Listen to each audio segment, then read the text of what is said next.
할렐루야.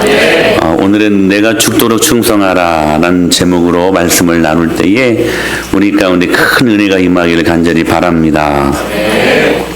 오늘 본문에 기록되어 있는 소아시아의 7교회 중에 하나인 서문학교회, 그 서문학교회의 서문화는 에베소에서 북쪽으로 한 200km 떨어져 있는 그렇게 거리에 위치한, 지금으로 말하면 터키의 이즈미르라는 도시에 해당하는 지역이었습니다. 7교회가 있는 7도시 중에 가장 아름다운 항구 도시입니다. 그러니까 계시록이 기록되기 전 200년 전에 서문화는 이미 충성된 로마에 그렇게 들여졌던 교회가 아닌 도시였습니다. 그래서 이 로마의 여신 데아로마라는 신전이 이 서문화에 있었던 것이죠. 보나데아, 이 데아 신이 있었던 그 신전이 이 서문화에 있었습니다. 사도 요한이 이곳에서 있을 당시 이 신전이 있었거든요. 또한 로마 황제 티베루스에게 지어져 바쳐졌던 로마 황제 템플 역시 이 서문화 지역에 있었습니다. 그러니까 거리마다 황제의 상이 만들어져 질비하게 놓여져 있었고, 향과 함께 그리고 제사가 강요되었던 시기에 서문화였던 것이죠. 그래서 당연히 황제의 숭배와 수많은 우상을 섬기는 그곳에서 서문화 교회 성도들이 핍박을 받고 있을 것은 안 봐도 비디오의 상황이지요. 바로 이런 배경 속에서 사도 요한의 제자였던 그 유명한 순교자 폴리감 역시 이 서문화 교회를 개척하고 그리고 목회했다는 그러한 보고가 있습니다. 그 후 수많은 시간이 흘러서 2007년 터키, 바로 이 서문화 지역 이곳에서 크리스찬 3명이 순교를 합니다. 성경을 배포하는 기독교 출판사에서 일했던 이 3분의 선교사님들, 이 출판사에 근무하는 이 3명의 선교사님들이 갑자기 무슬림 5명이 느닷없이 침입하여서 칼과 총으로 위협하는 일들이 일어났습니다. 그러면서 알라가 최고의 유일신으로 받아들여질 것들을 강요하며 고문을 시작했던 것이죠. 그 크리스찬 3사람 중에 터키 형제 네자티라는 목사님이 계셨는데, 이분은 그 고난 앞에 이렇게 고백을 했다고 합니다. 나는 무슬림으로 태어났지만 그러나 그리스도인으로 죽을 것입니다 하며 이 고백을 하면서 순교를 당했는데, 그의 시신을 보니까 무려 칼에 찔린 그 자국수가 99번이 찔렸다고 합니다. 그 옆에 있는 우리 틸만 선교사님은 독일의 선교사님이신데 46살 그 나이에 그 선교사님은 칼로 무려 156번을 찔렸다고 합니다. 그리고 가운데 있는 우리 터키 형제 우르 형제는 칼에 찔린 흔적을 세어보다가 더 이상 못 셀 정도로 수없이 많이 찔린 상태에서 죽어갔다고 그래요. 가장 악랄했던 것은 형제들이 보이는 앞에서 내장을 꺼내 잘라내고 손가락을 자르고 코와 입을 잘라내버리고 드디어는 목을 따서 그렇게 처참하게 죽이는 이러한 일들이 일어났습니다. 여러분, 오늘 이 서문화 지역, 이 터키, 지금으로 보면 이즈미르라는 이 도시, 왜 이러한 순교의 일들이 일어났을까 하면서 오늘 본문에 보니까, 왜 오늘 본문에서 서문화 교회에 예수님께서 지금 보내시는 편지를 쓰고 있는데 왜 예수님께서 자기 자신을 소개할 때에 8절에 이렇게 소개를 하고 있죠. 처음이요 터치, 마지막이요 죽었다가 살아나신 이가 이르시되 라고 그렇게 말씀하셨을까? 지금 서문화에 있는 성도들이 바로 이와 같은 핍박과 어려움 속에서 목숨을 잃고 있기 때문에 그 성도들에게 말씀을 전하시는 화자, 즉 예수 그리스도가 과연 어떤 분이시냐, 이렇게 비참한 그러한 아픔 속에 있는 지금 순교의 현장 가운데 처해 있는 이 서문화 교회를 향하여서 예수님이 말씀하시는데, 과연 이 예수님이 과연 누구시냐 하면서 이렇게 말씀하시는 거예요. 처음이요 마지막이요 죽었다가 살아나신 이가 이르시되 그 역시 예수님 역시 순교당했던 죽었다가 그렇지만 다시 살아나신 분이시다. 지금 그분이 살아있는 능력으로 말씀하신다 하는 것을 서두에 분명히 하고 이 말씀을 지금 전개하에 나가고 있는 것입니다. 저는 이 서문학교회에 보낸 이 예수님의 편지를 보면서 단순히 예수님께서 고난 가운데 큰 두려움이 쌓인 그들에게 그냥 단순히 위로하는 메시지라고 생각하지 않습니다. 어떻게 하다가 이런 일들이 너희에게 생겨나는지 정말 모르겠다. 정말 내가 미안하다. 내가 조금 힘을 썼어야 했는데, 내가 이 일을 막았어야 했는데 너희들이 나 때문에 이 고생을 하는구나. 정말로 미안하다. 내가 어찌할 바를 모르겠다. 울면서 예수님께서 그들을 위로하는 메시지가 아니라는 것입니다. 오히려 예수 믿는 성도들에게는 당연히 핍박과 고난이 따르게 되어 있다. 우리가 이 고난을 경험하는 것은 성도의 영광이요. 할렐루야. 예수 믿다가 받는 핍박은 오히려 우리에게 특권이다. 그러기에 이 고난을 어떻게 승리로 이끌 수 있을까 하는 메시지로 지금 고통당하고 있는 서문학 교회에 오히려 예수님은 너무나도 냉혹하린 만큼 단호하게 말씀하고 계십니다. 여러분, 우리가 생각하는 영광은 소위 웰빙, 잘 먹고 잘 사는 것이라고 생각하잖아요. 근데 오늘 본문은 성도의 영광은 무엇인가? 그분을 위해 고난받는 것이라고 말씀하십니다. 여러분, 이게 복음입니다. 복음이에요. 그래서 이 영광, 이 특권, 성도들이 예수님 믿는 것 때문에 받는 고난이 이 영광과 특권을 이뤄내는 것이기 때문에 오히려 단순하게 위로하지 않고 이 서문학 교회를 향하여서 예수님은 너무나도 냉혹하린 만큼 단호하게 말씀하고 계신다는 것입니다. 요즘 불신자들이 기독교를 향하여 뭐라고 불러요? 개독교라고 부릅니다. 이제는 이 말을 듣는 것이 낯설지 않습니다. 왜 지금의 기독교가 이렇게 무능하고 이름은 있지만 경건의 모양은 있지만 능력은 없는 교회가 되고 말았는가? 저는 그 이유를 단순하게 딱 한 가지로 봅니다. 세상을 향한 교회의 메시지가 인본주의이기 때문이라는 것이죠. 이런 겁니다. 우리는 당신들과 똑같은 사람이다. 당신들이 세상에서 추구하는 것을 우리도 똑같이 추구하며 산다. 그냥 우리 좋게 지내자.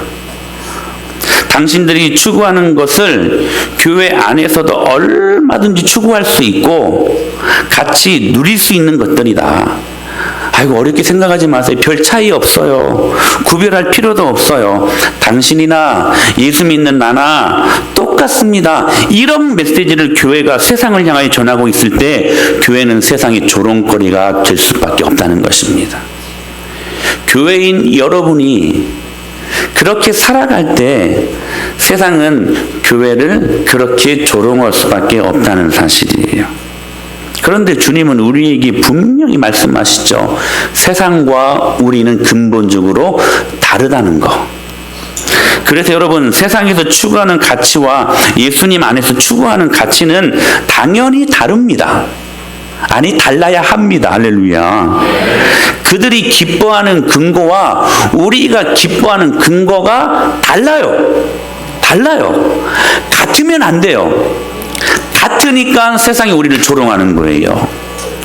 여러분, 말은 하지 않지만 세상 사람들은 우리 예수 믿는 사람들에게 무엇인가 자신과 다르게 살기를 요구합니다. 그렇지 않은 것처럼 느껴지지. 똑같이 살기를 원하는 것처럼 느껴지지. 아니요. 예수 안 믿는 남편들이요, 예수 믿는 아내가 다르게 살기를 원합니다. 그걸 보기를 원해요, 여러분. 그러니까 이거예요. 예수 믿어라 그리하면 절대로 어려움이 없을 것이다. 여러분, 이것은 기독교가 아닙니다. 성경은 그렇게 말씀하지 않아요, 여러분. 예수 믿어라. 그러면 너의 인생의 모든 장애물이 없어질 것이다. 여러분, 이런 메시지에 속지 마십시오. 여러분, 그것은 기독교가 아닙니다. 기독교 메시지는 그런 게 아니에요. 오히려 성도는 예수님 때문에 어려움을 당해도, 여러분들이 인정하는 거잖아요. 우리들 중에서도 얼마나 많은 어려움이 있습니까?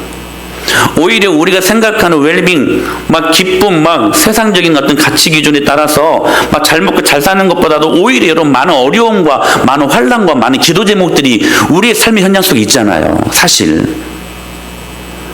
그렇지만 예수 믿는 우리는 이 예수님 때문에 어려움을 당해도 오히려 이것을 기쁨으로 여기고, 환난을 당해도 떳떳할 수 있고, 예수 믿는 고난이 재수 없어서 받는 고난이 아니라 신앙의 본질이 핍박이요, 어려움이요, 예수 믿으면 당연히 어려움을 각오해야 함을 우리들에게 전달하고 계신다는 사실입니다.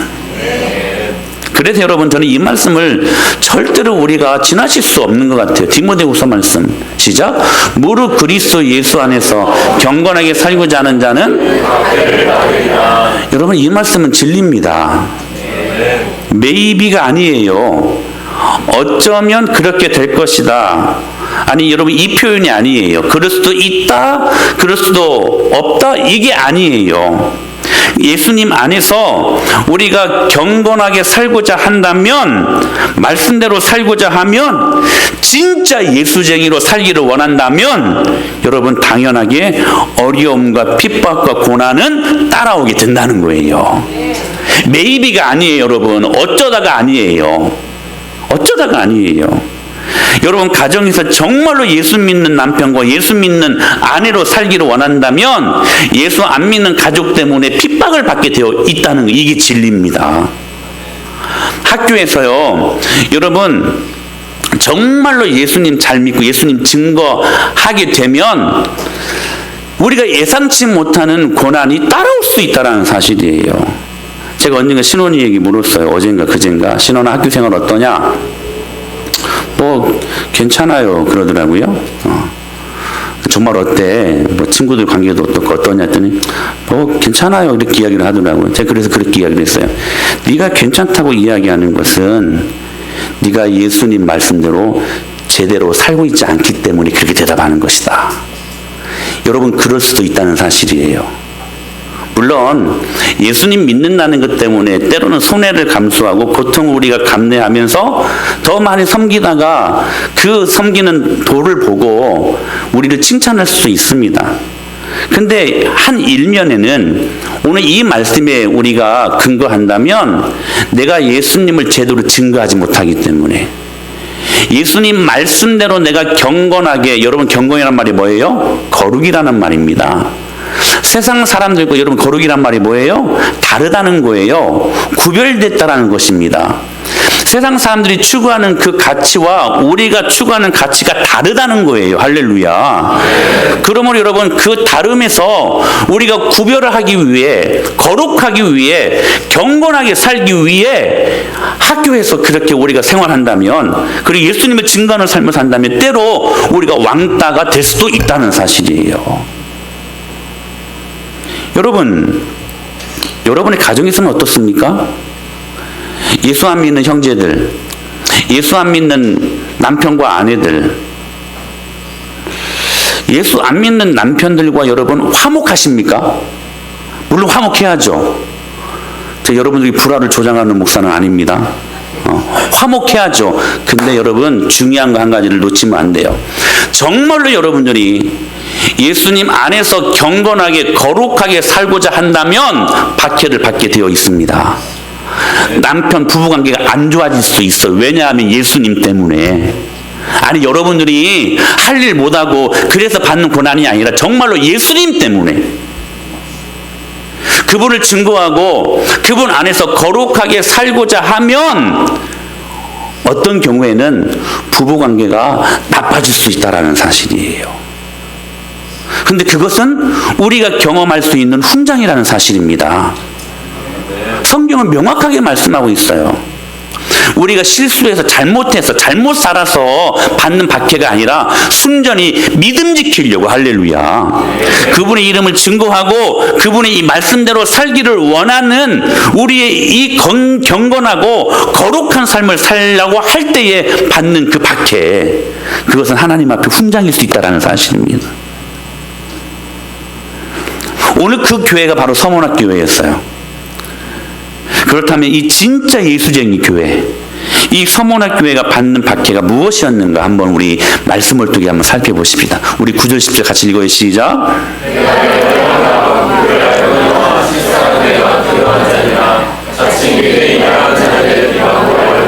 실상은 유대인이 아니요 사탄의 회당이라.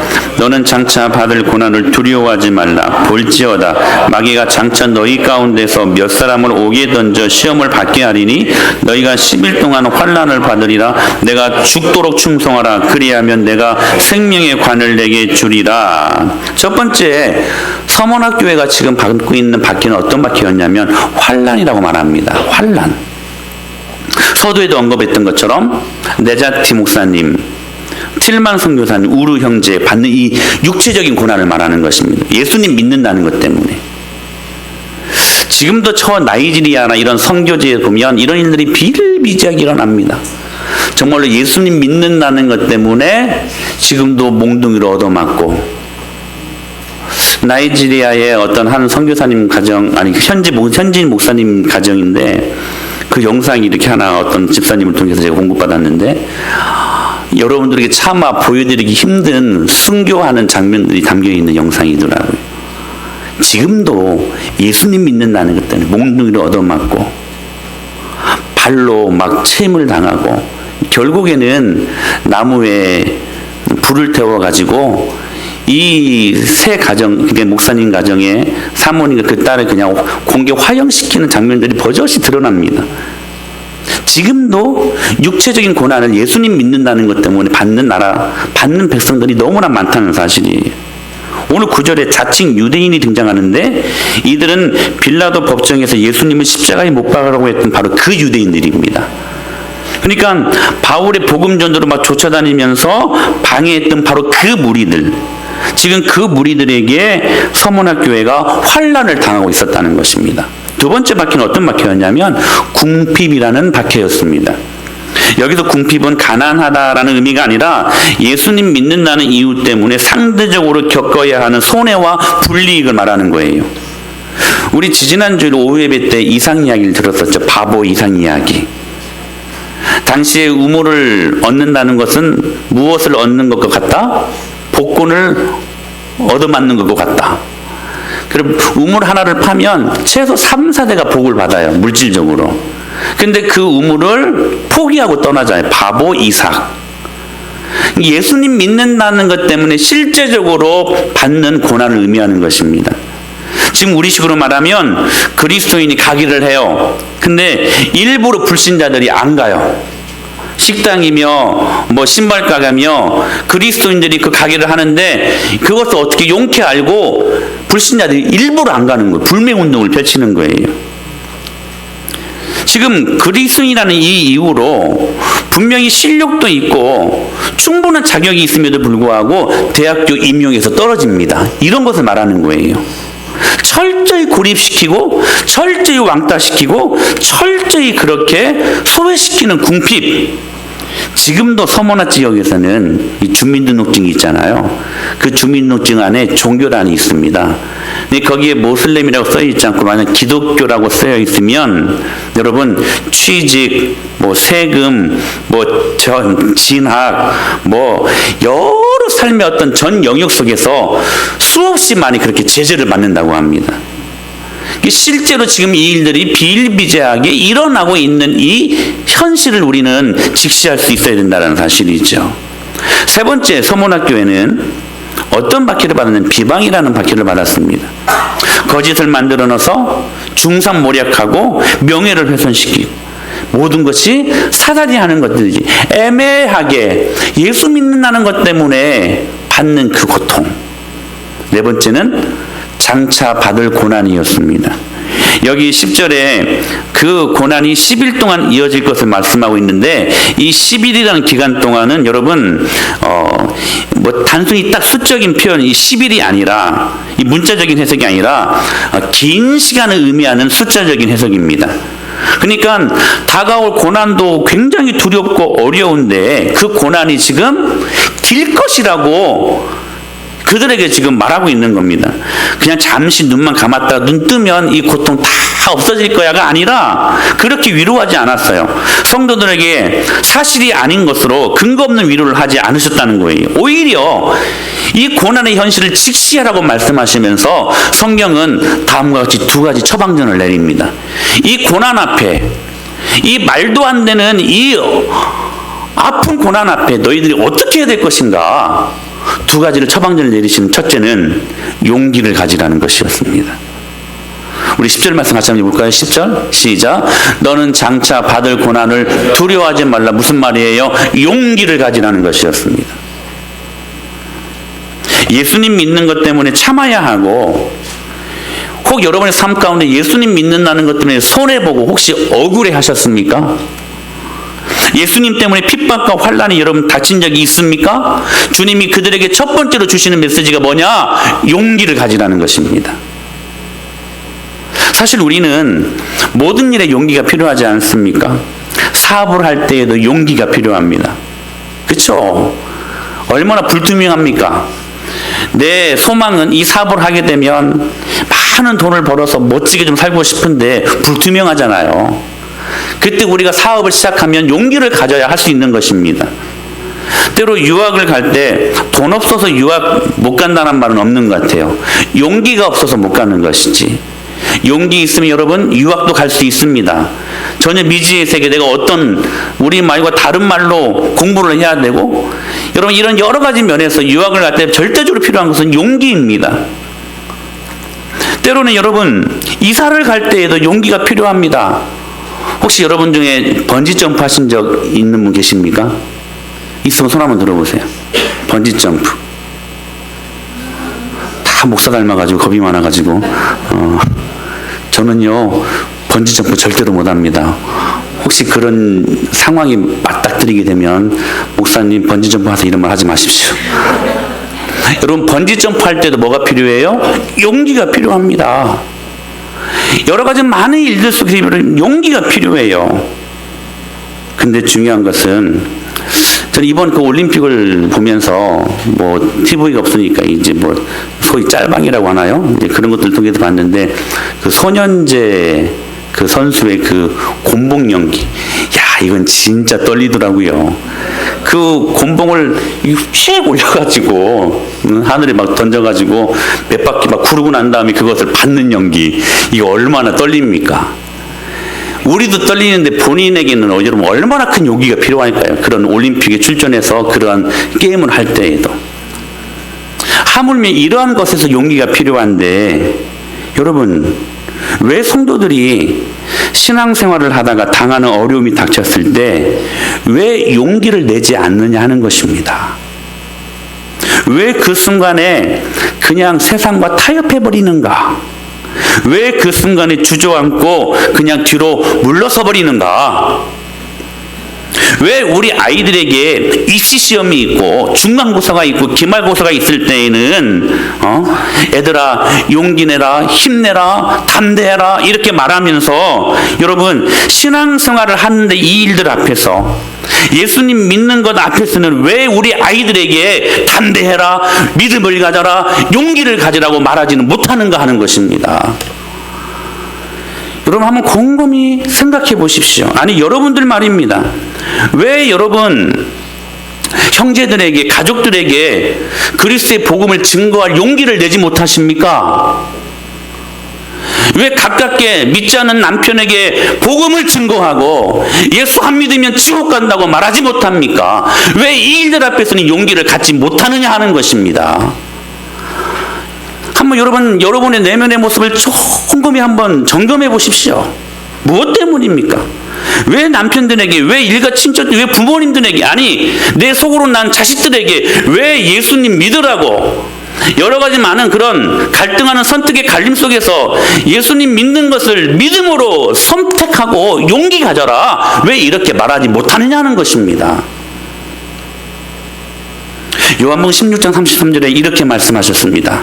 시작. 세상에서 너희가 환난을 당하나 담대하라. 내가 세상을 이겼노라. 할렐루야. 여러분, 이 말씀을 믿고 용기를 경험하는 저와 여러분이 될 수 있게 되기를 축원합니다. 너희가 세상에서 환난을 당하나 maybe가 아니라는 거예요. 무릇 예수님 안에서 경건하게 살고자 한다면 당연하게 환난을 당할 수밖에 없다는 거예요. 이건 반드시 일어나는 일이다. 세상에서는 너희가 환난을 당할 수밖에 없지만 그러나 담대해라. 무슨 말씀이에요? 용기를 가져라. 왜? 내가 그 세상을 이기었기 때문이다. 여러분, 이것처럼 더 보장되는 말씀이 어디가 있어요? 저는 여러분 이 말씀이 여러분들에게 위로가 되는 말씀이 될 수 있게 되길 축원합니다. 여러분, 이 말씀을 근거하기 때문에 우리는 믿음으로 살 수 있는 거예요. 이 어두운 세상, 우리가 벌벌 떠는 이 두려움의 세상을 예수 그리스도께서 십자가와 부활의 놀라운 능력으로 이기셨다는 사실입니다. 제가 그래서 그 말을 좋아한다고 그랬잖아요. 여러분, 악한 원수 마귀는 예수님의 부활의 권세 앞에 이빨 빠진 호랑이입니다. 여러분 기억하십시오. 악한 원수 마귀들의 그 죽음에 벌벌 떠는, 우리 인생들이 벌벌 떠는 그 죽음의 권세, 그러나 부활 권세를 이기셨기 때문에 악한 원수 마귀들의 권세는 독 빠진 독사입니다. 여러분, 독사가, 여러분, 독이 빠지고 호랑이가 이빨이 빠지잖아요. 그러면 여러분, 그것들은 우리에게 그냥 징그러움의 대상은 될 수 있지만 우리들에게 치명타는 가할 수 없는 존재들입니다. 그게 악한 원수마귀 사단의 정체입니다. 여러분, 죽음의 권세 앞에 떨지 마십시오. 여러분, 그것보다 더 큰 권세가 있으니 우리는 부활 권세를 경험한 사람들입니다. 할렐루야. 그 세상, 그 죽음이라는 그 환난이 임하는 세상이지만 그러나 무릇 예수님 안에서 경건하게 살고자 하는 사람들에게는 용기를 가져라, 담대하라. 왜? 내가 그 세상을 이겼기 때문이다. 여러분 기억하십시오. 우리는 포 빅토리를 위해 사는 사람들이 아닙니다. 승리를 위해 사는 사람들이 아니에요. 프롬 빅토리를 위하여 사는 사람들입니다. 이미 우리는 승리를 보장받고 싸우는 사람들이에요. 왜? 예수님께서 세상을 이기셨기 때문에. 여러분, 이것처럼 우리의 삶에 큰 보장이 어디 있어요? 그러니까 이것을 우리가 믿는다면 여러분 용기를 가져야 돼요. 할렐루야. 그리고 예수 믿지 않는 사람들에게 복음을 증거해야 돼요. 그리고 여러분, 선택하는 이 갈림길에서 믿음이냐 세상이냐, 여러분 우리가 용기를 갖고 믿음을 선택할 수 있는 우리들의 관계가 되어져야 된다는 사실이에요. 저는 이 은혜가 임하기를 축복합니다. 용기를 가져라, 담대하라. 주님이 말씀하고 계시는 거예요. 아내가 수개월 전에 폐혈증으로 입원한 적이 있잖아요. 분당 서울대병원에. 근데 주일 성수하는 날에는 아직 퇴원은 못했어요. 근데 병원에서는 죽어도 퇴원 못하게 했습니다. 혹 잘못되면 이거 자기네들 책임일 수도 있고 절대로 퇴원 못하게 했어요. 근데 우리는 절대로 하루 퇴원해서 예배 드려야만 합니다. 그래서 여러분 정말 어렵게 나왔어요. 진짜 순교하는 마음으로 나왔어요. 아내가. 에이 목사님, 사모님이니까 그래야죠. 예, 그래야죠. 근데 여러분 어렵습니다. 사모도 목사도. 솔직한 고백이지만 제가 몇 번 말씀드렸지만 지금도 새벽 예배하는 거 쉽지 않아요. 언젠가는 여러분 정말 새벽에 나와서 설교 좀 쉬고 그냥 그냥 하루 그냥 잠자고 싶을 때도 엄청나게 많습니다. 지금도 목사이지만 사모이지만 여러분 새벽 예배 나오는 게 어려워요. 목사님이니까 사모니까 당연히 해야죠. 그렇게 말하면 뭐 어쩔 수 없죠. 물론 당연히 해야 되죠. 근데 어려워도 하는 것입니다. 왜요? 이게 기독교 메시지예요. 이게 기독교 메시지라니까요. 우리 앞에 어떤 환난과 어떤 세상이 주는 여러분, 높은 담이 있어도 우리는 예수님의 힘으로 이것들을 뚫고 나갈 수 있는, 이미 세상을 이기신 주님의 놀라운 능력을 경험했던 저희들이기에 그 능력을 소유한 우리들이 그 능력으로 이 모든 것들을 뚫고 나가는 자들입니다. 이게 복음 메시지요, 이게 기독교의 메시지라는 사실입니다. 여러분, 기독교는 절대로 진화론적인 사고를 배제합니다. 서서히가 아니에요. 여러분, 기독교적인 메시지는요, 바로입니다. 바로예요. 구원이 여러분, 우리가 교회 열심히 다닌다고 서서히 이루어지는 것입니까? 아니에요. 예수 그리스도를 나의 구주로 영접하는 그 즉시 구원은 이루어지는 것입니다. 그 즉시 여러분들은 못 보지만 그 영적인 원리가 사망에서 생명으로 즉시 옮겨집니다. 여러분, 예수님 믿는다는 것을 서서히 좋아지겠지라고 생각하지 마십시오. 예수님 믿는 동시에 우리는, 여러분 기억하십시오, 바로 하나님의 축복을 경험하는 사람들입니다. 물론 성화라는 작업도 있지만, 그러나 근본적으로 우리의 정체성이 여러분 바뀌어지는 존재들이라는 거예요. 그래서 여러분, 뭐 좀 나아지겠죠? 이게 아니에요. 바로 나아져야만 합니다. 할렐루야. 그래서인지 제가 어렸을 때 불렀던 찬양은 대부분 군가풍들이었어요. 대부분. 십자가 군병들아 주 위에 일어나, 뭐 예수 이름으로 마귀는 쫓긴다. 되게 군가풍이 많았어요. 주의 행군 나팔 소리로 주의 호령이요. 보니까 호랑이 같은 명령이더라고요. 대부분 찬양이요, 군가풍이에요. 군가풍. 근데 요즘 찬양은 너무 시시해, 솔직히. 당신은 사랑받기 위해 태어난 사람. 물론 사랑받기 위해 태어난 사람이죠. 근데 여러분, 사랑만 받고 말 겁니까? 우리는 예수 그리스도를 영접하는 그 순간 하나님의 사랑받을 존재가 됩니다. 반드시 사랑받을 만한 존재입니다. 근데 우리가 잊어버리고 있는 한 가지 사실이 있어요. 예수 믿는 동시에 하나님의 사랑받는 자녀가 되는 것과 동시에 여러분, 우리는 이 영적인 전쟁에 하늘 군사로 부름받은 존재입니다. 그걸 놓치면 안 돼요. 그러니까 오늘도 우리는 주님의 사랑을 경험해야만 합니다. 할렐루야. 어제 받은 사랑 갖고 안 돼요. 오늘 받아야만 합니다. 근데 이 사랑 가지고 이제는 세상을 정복할 수 있는, 영적인 전쟁에서 우리가 싸워 이길 수 있는 영적인 군사로까지 우리가 부르심 받은 존재라는 거예요. 그러므로 지금입니다. 할렐루야. 지금 즉시 하나님의 영광을 경험해야 되고, 지금 이 구원의 축복을 경험하는 신실한 주님의 백성들이 되어져야 된다는 사실입니다. 이 성도의 기계, 이 성도의 당당함, 환난과 핍박이 와도 절대로 굴하지 않고 그것들을 뚫고 나가는 믿음 때문에 우리는 이 세상에서도 당당하게 싸워 이길 수 있는 것입니다.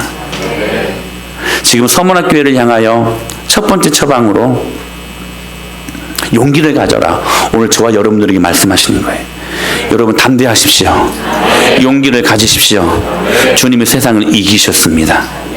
오늘 그 용기를 경험하는 시간 될 수 있게 되길 축원합니다. 두 번째 처방이 있어요. 두 번째 처방은 뭐냐면 죽도록 충성하라는 것입니다. 10절에 이렇게 말씀하셨어요. 시작.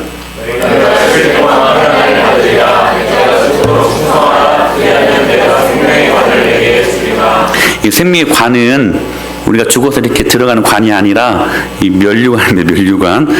옛날 개혁 성경에서는 면류관으로 소개가 되고 있는데, 개정 성경에서는 이 관이라고 번역을 하고 있어요. 면류관입니다. 에베소 교회에게서도 이긴 자들에게는 생명나무의 과실을 먹게 하시겠다라고 말씀하세요.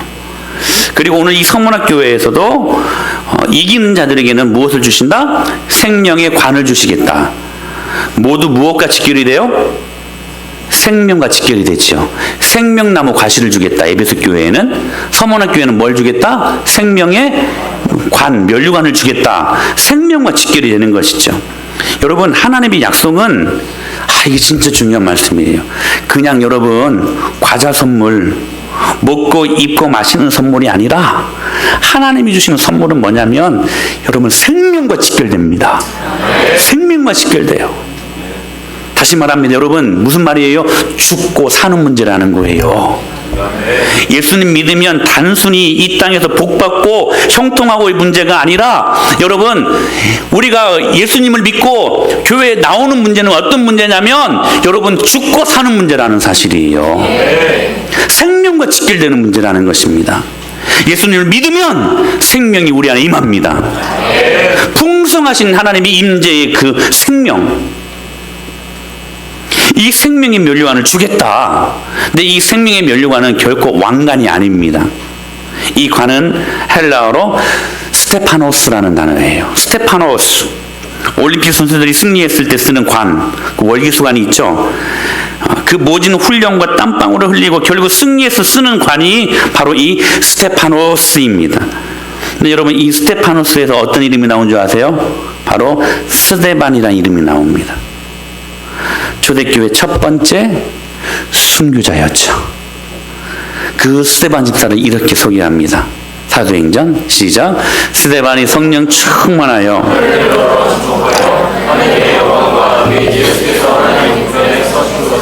할렐루야. 저는 여러분들이 이렇게 되기를 축복합니다. 자 보세요. 마치 마라톤 하는 선수들이 메인 스타디움에 들어설 때 온 관중들이 다 기립하죠. 그리고 그 선수를 환영하는 것처럼 박수치면서 지금 그 스데반 집사님을 향하여 승리의 관을 씌워주기 위해 예수님께서 우편에 서셨다라고 말씀하십니다. 와, 이것이 우리가 경험할 수 있는 저는 최고의 축복이라고 생각합니다. 주님이 우리에게 생명의 스테파노스 그 관을 씌워주기 위해 나의 달려갈 길과 주 예수께로 받은 그 사명, 그 하나님의 은혜의 복음 증거하는 일을 마치려 하면 나의 생명도 조금도 불사하지 않겠다 라고 고백했던 바울, 오늘 이 복음의 놀라운 능력을 위하여 순교했던 이 스데반, 오늘 또 이 복음을 위하여서 때로는 고난을 경험할 수 있지만 이 고난을 통하여서 주님 주시는 놀라운 이 관을 저와 여러분이 쓸 수 있게 되길 축원합니다. 스테파노스, 주님이 마치 마라톤 그 메인 스타디움에 42.19km를 달려온 그 유일한 한 명에게 관을 씌워주기 위해 우리의 모든 사명을 다한 뒤에 주님께서 우리에게 이 생명의 면류관을 씌워주기 위해 오늘 또 예수님께 저와 여러분들을 위해 기립할 수 있게 되길 축원합니다. 그러면서 우리에게 이 약속을 하셨어요. 그렇게 죽도록 충성하며 11절에 시작. 귀 있는 자는 성령이 교회들에게 하시는 말씀을 들을지어다. 이기는 자는 둘째 사망의 해를 받지 아니하니라. 뭐라고 말씀하세요? 이기는 자에게는 둘째 사망의 해를 받지 아니하니라. 여러분, 첫째 사망은 뭡니까? 우리 육체가 떠나는 거예요. 둘째 사망은 지옥에 들어가는 것입니다. 지옥입니다. 지옥. 여러분, 여기 둘째 사망은 불못이 있는 곳입니다. 불과 유황불이 있는 곳입니다. 지옥입니다. 죽도록 충성하라. 그리하면 둘째 사망이 우리를 건드리지 못하게 할 것이다. 죽도록 충성하라. 그리하면 지옥의 권세가 너희를 이기지 못하게 하리라. 할렐루야. 음부의 권세가 이기지 못하게 하리라. 때로 이 음부의 권세가 교회 안에 있는 우리들에게 그 풍성함을 소멸시키기, 그 풍성을 빼앗아가기 위해 온갖 오늘 이 서문학교회가 받았던 박해, 환난, 궁핍, 비방, 고난으로 덤벼들지만 그러나 얘들아 죽도록 충성해라. 그리하면 내가 이 생명의 면류관을 너희에게 주겠다. 이 지옥의 영원한 두려움을 피하게 하겠다. 약속하고 계신다는 사실입니다. 여러분, 죽음 앞에 서 있는 성도들에게 여러분 같으면 뭐라고 말하겠습니까? 방금도 예배 들어오기 전에 이인건 성도님이 다급한 목소리로 전화가 왔어요. 이은주 집사님이 지금 응급실에 지금 이틀 전에 들어가셨는데 많이 이렇게 힘든 상황이 있는가 봐요. 막 악한 원수마귀 사탄이 영적으로 막 공격해 오는 것도 경험을 하고 급하게 다급한 목소리로 전화가 왔어요. 기도해 달라고. 우리 함께 기도하십시다. 할렐루야. 그렇게 기도 부탁이 왔어요.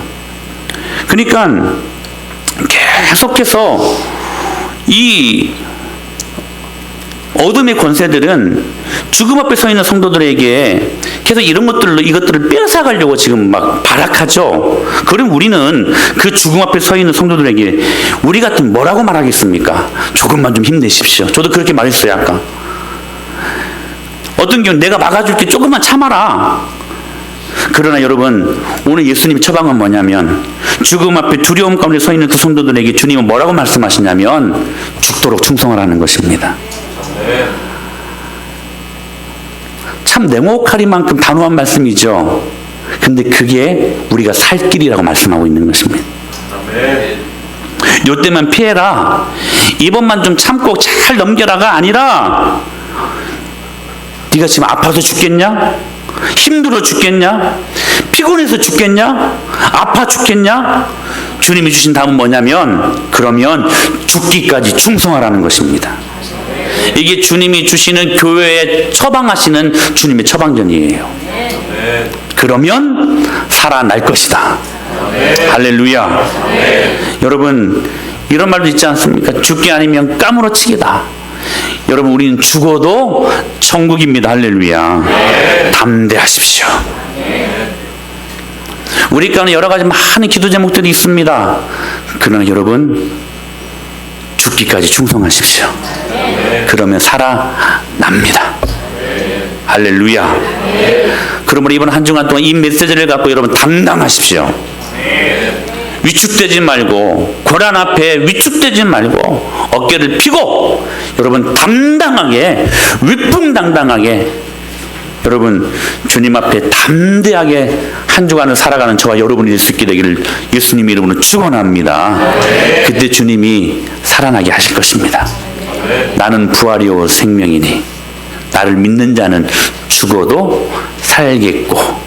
여러분, 이거 너무나 멋진 패러독스 아닙니까? 죽는데 어떻게 살아요? 근데 복음은 이런 역설적인 능력이 있습니다. 죽으면 살아납니다. 할렐루야. 왜냐하면 부활 권세가 있기 때문에요.